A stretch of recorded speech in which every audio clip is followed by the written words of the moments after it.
Martial law, Musharraf का martial law भी इतना बुरा नहीं था जितने ये जब से ये चोर हमारे ऊपर मुसल्लत किए, जिस तरह का प्रेशर उन्होंने डाला हुआ है। मुझे पैमरा से बैन, पहले बैन किया गया, पैमरा का बैन उठाया गया, उसके बावजूद चैनल्स के ऊपर जोर डाला गया, टेलीफोन कर करके जोर डाला गया कि इमरान खान की कवरेज ना करो। ये फिर से मैं कहता हूँ, पाकिस्तान की सहाफत के लिए बदतरीन दौर है।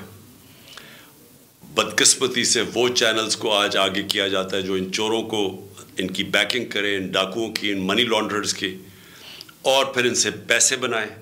और वो लोग जो आज राय हक पे खड़े हैं, उनको इस तरह उनके खिलाफ इंतकामी कार्रवाई की जाती है।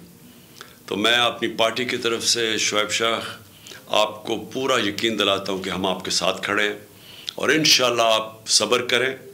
ये अंधेरा, ये जो अंधेरी रात है, ये ज़्यादातर नहीं है। मुझे नज़र आ रहा है कि इंशाअल्लाह अच्छा वक्त आने वाला है, सुबह होने वाली है। शुक्रिया। वो आपने मुलाहिज़ा की और उन्होंने कहा कि जनाब ये जल्द